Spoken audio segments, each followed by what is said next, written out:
Hey everybody, welcome back to the Spiral Podcast. Today's the Reaction Monday. We're gonna just look at anything I've seen on social media, and then I give my takes on them and see if I, agree, disagree, or anything about them. So let's jump right into it. The first one I saw was somebody named Kendall Beam on X or Twitter, and she said, "I will forever die on the hill that college football is 100 times more entertaining than the NFL." I have to agree with that. I just think college football, the atmosphere is so much better. The games mean a lot more. The rivalries are way better. Because, if your team loses to the NFL, it's kind of like whatever. You can get over it. But if your team loses in college football, not as much right now, but still it's pretty important. Like, it really matters. So it's more entertaining that way because you have to stay focused every game. You can't just Bengals lost. Whatever. That's why I think it's better. And, the atmospheres, the stadiums are way better. I mean, the closest NFL stadium is 40,000 less than the biggest, it's 40,000 less to the biggest college football stadium. So, overall, I just think, it just really doesn't match it at all. It doesn't even come close in my opinion. So, I 100% agree with that hot take. Maybe a hot take, I don't know. Let me know what you guys think, because I think I know a lot of people that think NFL is better, and I personally just do not. So, moving on. The second one I saw was from College Football Report on X as well.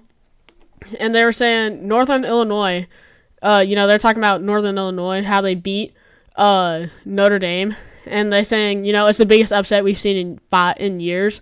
So, I have to agree, man. I think, there's been great upsets that I can think of. The Georgia Tech one this year is pretty big, but FSU might just suck. There's just been a ton. Marshall beating Notre Dame as well. So, Notre Dame fans, I feel sorry for you guys. But, yeah, Northern Illinois with the upset is crazy. I think Notre Dame, they finally get over that hump of beating Texas A&M.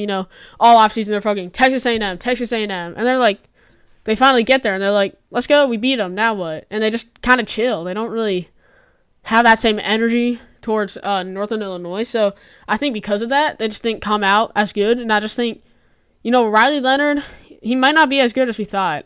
His throwing did not look good to me at all. He wasn't really able to complete many deep passes, or not enough for a number 5 team in the country against a MAC school at home. So, I think Notre Dame, they got a lot of work to do, and it's so embarrassing for them because they have a straight shot to the playoffs. They beat Texas A&M, and then they have Louisville, midway through the season-ish, and then they have USC, and that's it. They have, 2 actual road games in between that Texas A&M game and the USC game. So, if they literally could just win out until the USC game, they'd probably be in. So, Notre Dame, they might actually not even make the playoffs now. That's that bad. It's going to really hurt them. And I don't think any playoff team should be losing to NIU. So, we'll have to see what happens with them. I just don't think that, that was a huge upset. So, I 100% agree with that take. And then Michael said on X as well, Colorado still playing for clicks instead of wins. Coach Prime is all about glitz and no substance. It's just undisciplined football. And, I have to agree because, Deion Sanders, I think he was just playing. He wanted Colorado to get through relevancy. And I think he did get them to there. But just because he got them relevant doesn't mean that they're actually good.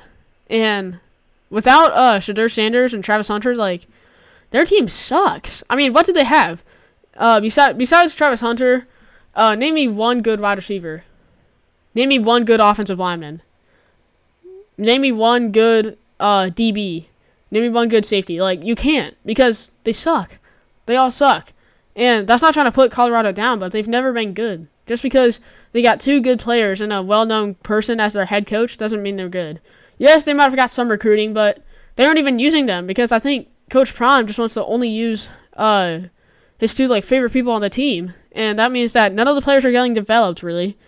Except for the people that are playing. So all those people that are on bench, I wouldn't be surprised if they leave. Especially if Coach Prime leaves next year. That's a legitimate thing. Colorado might just go back down to being one of the worst teams in college football. And it's all because of just not caring about the other team. And, their football, they went into Nebraska thinking it was going to be, not necessarily thinking it was going to be a G game, but I don't think they cared enough. They barely beat North Dakota State, I believe it was. And now they have to go on the road to one of the toughest places to play at in the Big Ten and certainly in college football. Like, I don't know, man. And then walking off of the field after losing while there was still time, and then Shedeur Sanders blamed the O-line for the loss. Like, you can't do that. As your leader of the team, you cannot blame. So, just undisciplined, just uncareful, and just sounds like bad leadership going on in Colorado. So, a valid take, in my opinion. Let me know down in the comments if you agree with me, because I think a lot of people are starting to realize that Colorado hype from last year is gone, and it is going to be gone really fast, and people are going to start realizing that Colorado is not all that. So, thank you so much for watching this podcast. Be sure to leave a like and subscribe if you enjoyed it, and I hope to see you guys in the next one. So, bye.